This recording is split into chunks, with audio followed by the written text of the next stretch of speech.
What do you do when you've lost your mojo for diet and exercise because you're just not getting results and you're frustrated?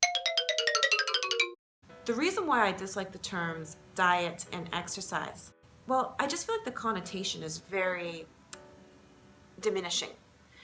Diminishing in the sense that we're trying to make ourselves less, we're trying to lose fat. And then it becomes a numbers game about eating the least amount of calories possible and doing the most amount of cardio possible to get a result. What if we were to adopt the mindset that we want to become more instead of becoming less? So that would mean building strength.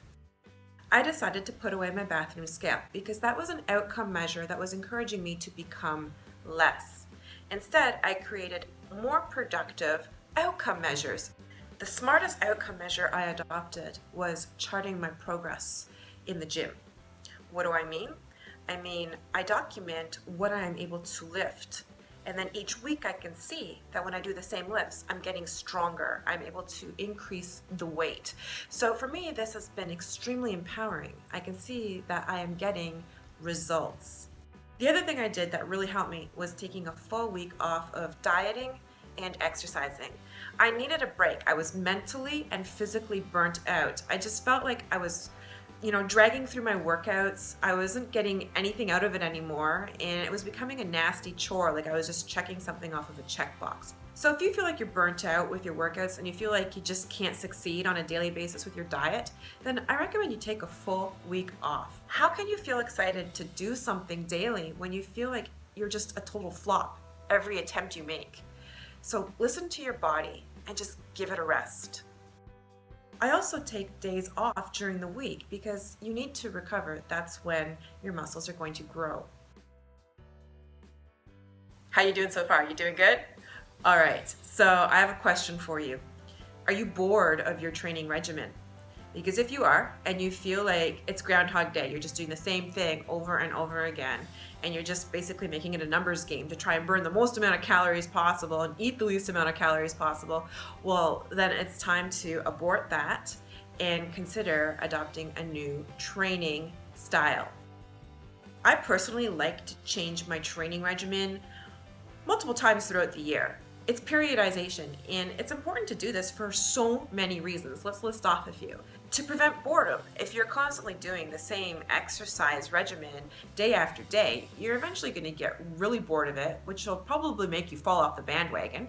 Your body's going to adapt, which is going to make you plateau, which is going to get you frustrated, which is going to make you throw in the towel. Look, you want to constantly evolve, and there are so many variables that are going to dictate what you need to be doing at different times. For example, if you have young children at home, then maybe it's not possible for you to go to the gym, so you would be better off doing hit-home workouts. Now eventually you're going to get bored of that, you're going to stagnate, and you're going to want to up the ante. So that may mean you need to get a gym membership or do what I did and buy commercial gym equipment for your home. What's going to make you motivated at the end of the day? And understand this is going to change as you evolve.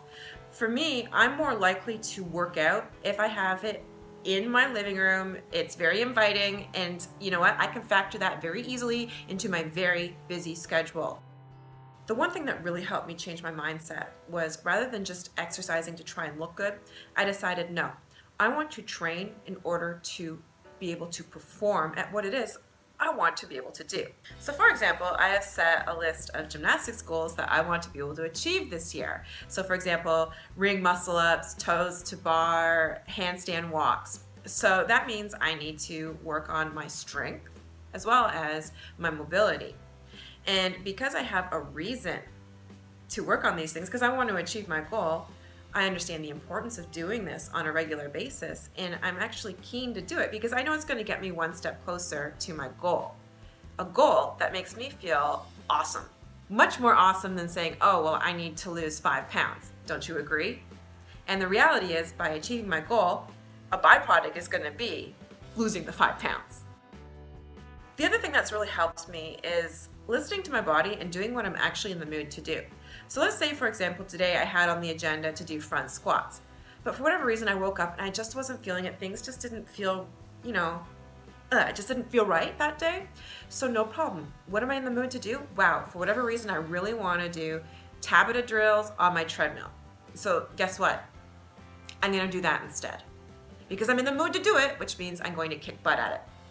You know what? Tomorrow's another day. I'll probably wake up in the mood and I'll be able to do my back squats better than I would have on the day that I wasn't in the mood to do them.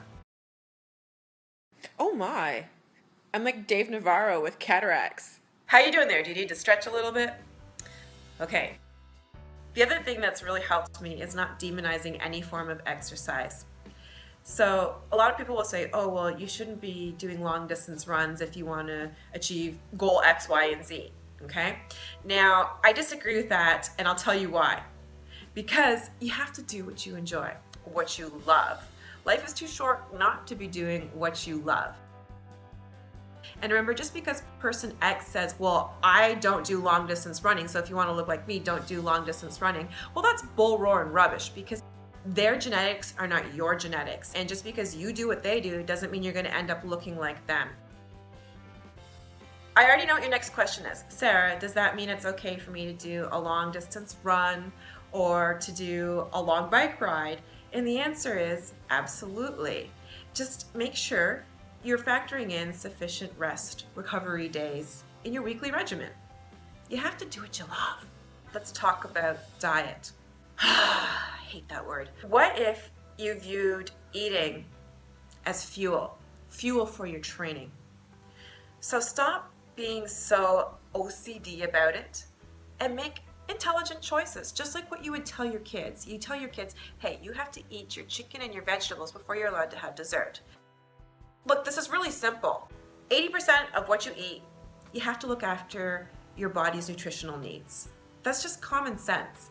The other 20%, I say, have fun. Make sure you get satisfied with whatever it is that you need to eat. What do I mean by satisfaction? Well, that's going to depend on your mood on a daily basis. Maybe today you're going to want licorice, maybe tomorrow you're going to want cereal, maybe the day after that you're going to want some bread, maybe the day after that you're going to want pizza. So allow yourself every day to do that, because if you can achieve satisfaction from your food, that pleasure sensation, you will be less likely to overconsume and binge on junk food or even binge on healthy food. For me, when I deprive myself of the treats, what would happen is I would overconsume healthy food, which is still overconsumption. The other thing that really helps me stay on track is eating similar things on a daily basis. For example, I always break my fast with the same thing. Chicken and vegetables. I mean, it's different vegetables all the time, but you can see that I'm a creature of habit, especially if you follow me on Snapchat. I'm always showing you what I'm buying at the grocery store. It's pretty much a theme and variations of the exact same thing. And that's why I stay on track. I've created a system for myself. The other thing that has really helped me is portion controlling my treats. So I know for a fact if I buy the really long baguette, I'm gonna eat the whole damn thing. Look, I'm just keeping it real. I will do that. So what I do is I buy the demi baguette. That way if I do end up eating the demi baguette, it doesn't do caloric damage. If you follow me on Snapchat, you know that my parents literally live within a 2-minute walk from me. So what I do is I will buy my junk food treat for the day. I take it to my parents, I eat the allotted portion, and then I leave it there. Out of sight, out of mind. If it's in my place, I'm gonna eat it all. Because here's the truth. If it's in my fridge or in my pantry, it's going to be in my stomach. I'm just as human as you are. Self-control? What's that? Oh, Sarah, I'm your troll, and I'm going to make a comment under your YouTube videos saying that, oh, Sarah tells us to do long-distance running and to eat licorice. Listen up. Everything in moderation, even moderation in moderation. And in my opinion, eating healthy all the time is extreme. It's dietary extremism masquerading as healthy eating. So I wanted to talk about fueling yourself. So rather than dieting, why don't you just fuel yourself with more relevant calories to your training needs? For example, do you think you could be eating more protein, more vegetables, more fruit?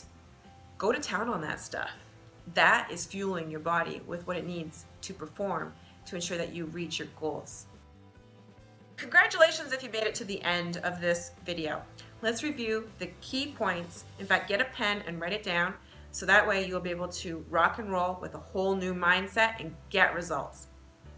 Number one, I still stand firmly behind my philosophy of minimum effective dose to get results. If you overdo it by overtraining and over dieting, you're not going to be able to adhere to the strictness of that regimen. And hello, have you heard of the law of diminishing returns? Eventually, that's going to stop working for you. So you need something that's going to work for you on a daily basis. Eat the most amount of calories possible that will still allow you to get results. The other key point is to get rid of your bathroom scale as an outcome measure. Stop viewing this as dieting and exercising to lose weight. Instead, I want you to focus on performance goals.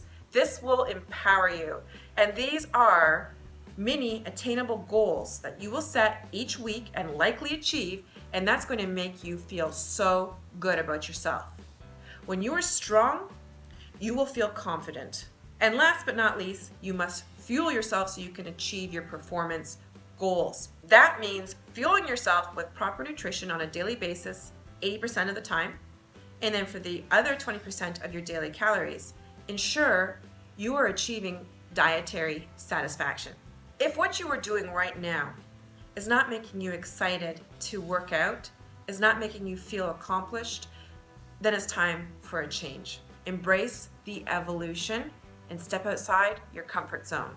Thank you so much for your attention today. So now you are officially no longer dieting and exercising. Now you are going to be training and fueling. If you liked this video, then definitely check out my website, drsarahsolomon.com. Like the video, and please do leave me a comment below to let me know what else you would like me to discuss. And please do subscribe. That way you will be notified when my next video launches. Shh, she's tired.